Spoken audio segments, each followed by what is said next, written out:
Planners JBR presents Cruise Ship for Rookies.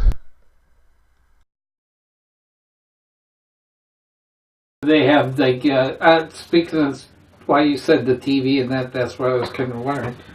God knows that you would even have to watch a movie in your room, but did they have like onboard movies and that? Yeah, that and most of them have big or... screens out by the pool, gigantic football type screens that you can watch movies. Disney, Carnival, they're especially Disney. They're running feature films all the time. We didn't touch on the cruise for layaway thing. Oh yeah, that's what I was going to ask you. You can book these things. I'm already booking cruises for 2019. You can make your deposit right now. You're locking in a good price because you know it's going to be more expensive in 2019. Right. I mean, we just know it will be. You lock in the price, and you can start. You can make monthly payments just like you go to Walmart and put your Christmas stuff on layaway, so that it doesn't take a big bite out of your pocketbook all at one time. And so it's like putting a vacation on layaway. So you can do $10, $20. Well, usually it's $100 or $200 at a month kind of thing because your goal is to not have anything due by the time we get to that 90 days out thing. Right. Yeah. And this I will cover a little bit later as far as activity. Let me get this straight though. There is nothing offshore.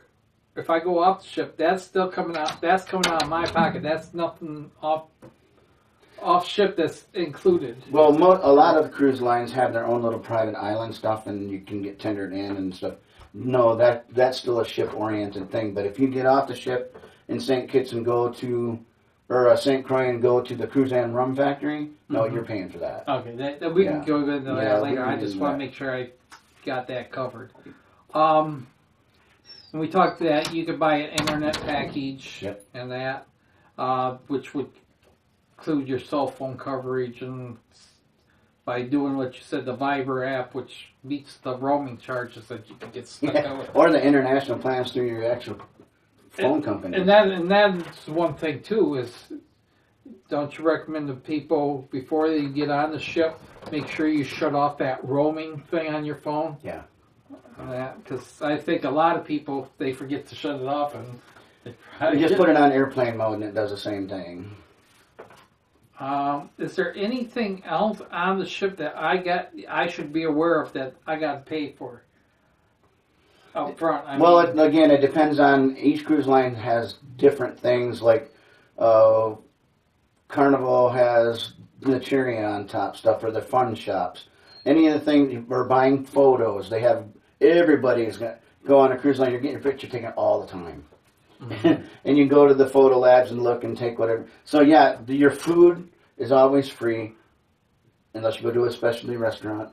And of course your room and your entertainment, the gym, that kind of stuff. The spas, the specialty dining, the fun shops, if it's Carnival, or if everybody's got their own name for their store, their general store kind of thing. Those things are all extra. Okay, because you're buying trinkets, you're buying souvenirs, right? You know, that kind of stuff. Exactly. That's extra.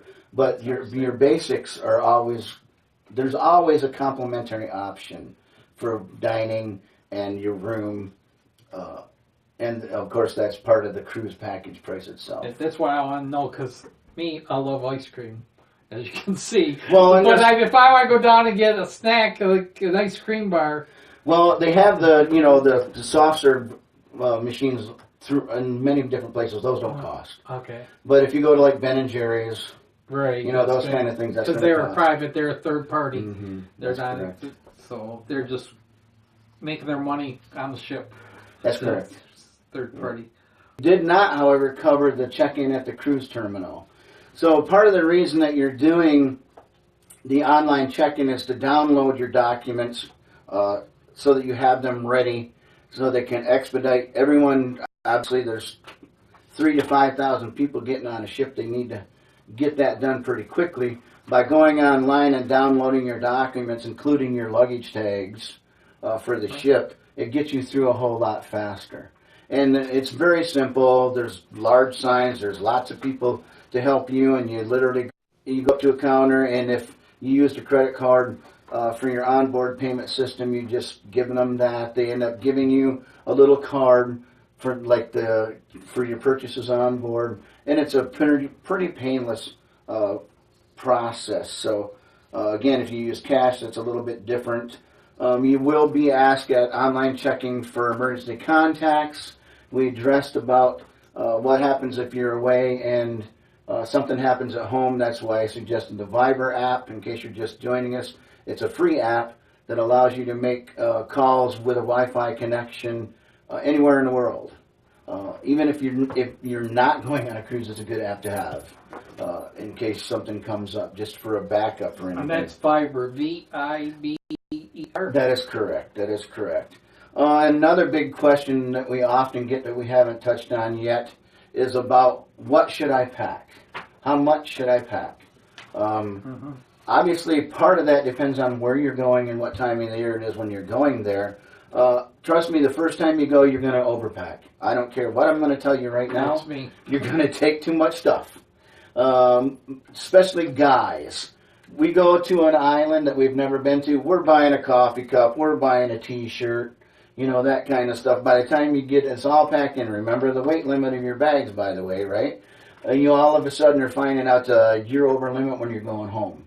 So you take a couple of obviously we addressed the dining situation. We're country casual, so we got a pair of khakis, we have a couple polo shirts, we have a couple t-shirts, and then our personal stuff that goes along with it. Several pairs of shoes. I always take a pair of hiking boots. I take a pair of tennis shoes. I take a pair of water socks, because I'm going to know ahead of time what I'm doing anyways. If I'm going to go snorkeling, or if I'm going to do river rafting, or if I'm going to do whatever, you can get your shoes to go along with that.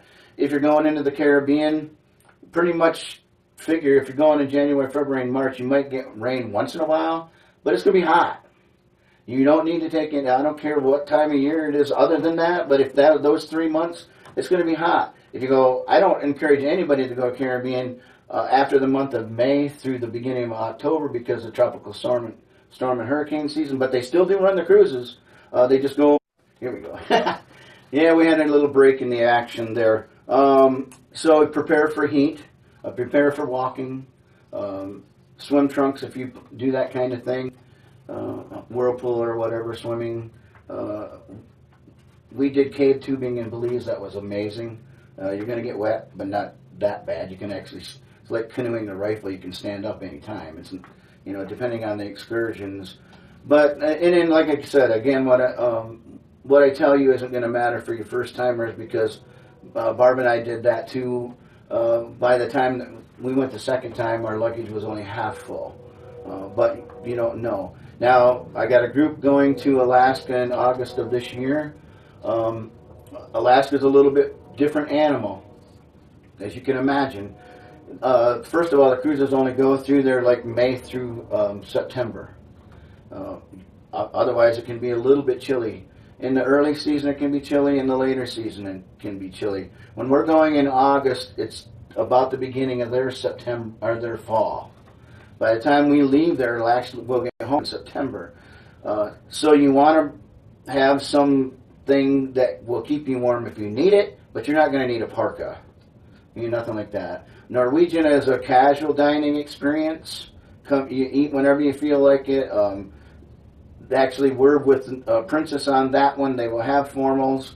So if you don't want to do a formal night, don't bring your formal gear. Just go through the buffet.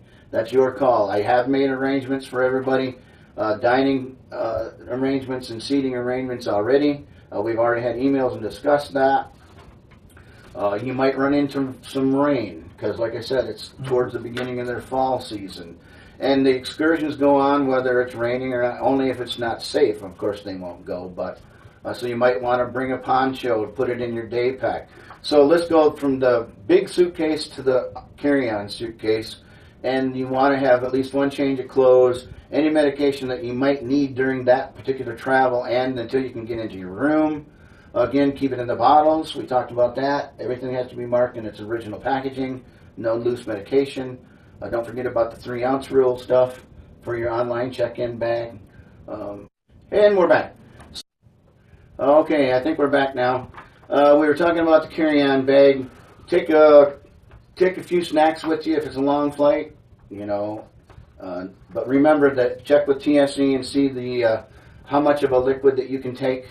You can always buy a soda after you go through. After you go through TSE, you can buy sodas, that kind of thing, and take on the airplane with you. Reading material, stuff to keep yourself. So we had, you just have to use a little common sense when that comes to your carry-on bag. But change of ruse, socks, that kind of thing. Change of clothes, just in the extreme. To be honest with you, I've never had anybody their luggage got lost. So knock on wood, that continues. But that is also another reason why it's good always to go down a day before, in case it does get misplaced. So I think we kind of covered all that. Now, don't forget my Alaska people. As far as your bags go, when you're kind of take a little bit of everything. Make a sweater or a vest or something, a poncho or a really thin rain jacket and pants. Gloves. Well, you know what? You can. We did them and never used them, but I don't want to tell you not to take them and you need them. Because we actually went on the whale watching tour last time we went in Juneau and got sunburned. Well, let me tell you, your wife says gloves. Well, yeah, not everybody runs as hot as I do. And it's TSA. In a what? It's TSA. What did I say? TLC. Oh, well, there's a free plug. There you go. I would like some money for that. As you can see, so we are live and we can read your comments. Yes, so if you've got a question, please ask it. So let's go check on the legal. We did the legal paper thing a little bit. I got some medical stuff to ask you. Yeah, let's just get a passport. Plain and simple, to get a passport. Oh, speak of that. But do I need to take my driver's license? You should do that anyway, okay. Yeah. Because if I wanted to, is there islands where you can rent a scooter or car that you guys need to Yep. Okay, let's go medical. What about my medications? We talked about make sure you keep them in your vials that were prescribed to you. You can't put them up ahead of time. What if my medications got lost or stolen? Is there a way I needed those meds? Is on board, do they have a pharmacy where I can get? They have a little mini hospital. So, and if they get lost in your luggage while you're traveling, there's another reason why you would like to go down a day early, correct? So that you could actually do that. But unless it's something very unusual, first aid, well, that's not what they call it. Yeah, because I'm not diabetic. I can just imagine somebody lost their insulin or something. Yeah, no, they have most of the common medications right now. If not, they can get it. Do I need to get any type of vaccinations before? Depends on where you're traveling. But for the most part in the Caribbean, you don't have to worry about that. When you go to South Africa, things like that, it's always good to check online and see what they suggest. Probably your doctor would have that. Usually, but you can always check with the health department. They do, for sure. And what if I got sick or have a medical emergency that I need to be evacuated? This kind of comes back to the travel insurance thing, to be honest with you, and we touched on that before. The travel insurance covers a wide variety of things that can happen, and it's relatively inexpensive for all that it covers. For example, if you had to be airlifted off, yeah, that's what I was thinking. It's covered. Oh, would you like to pay that out of your pocket? Oh, heck no. Yeah, okay. No. So, what if you're on an excursion and you miss the ship? Well, you got travel insurance, I'll get you the next one. Okay, that kind of thing. So, yeah, and if you have, it can actually act as a supplemental insurance too. If you have insurance, health insurance like Blue Cross or HAP or whatever. Yeah, that's what I want to know. That was my next question. They'll charge them if they can. If not, your travel insurance will cover it. Okay.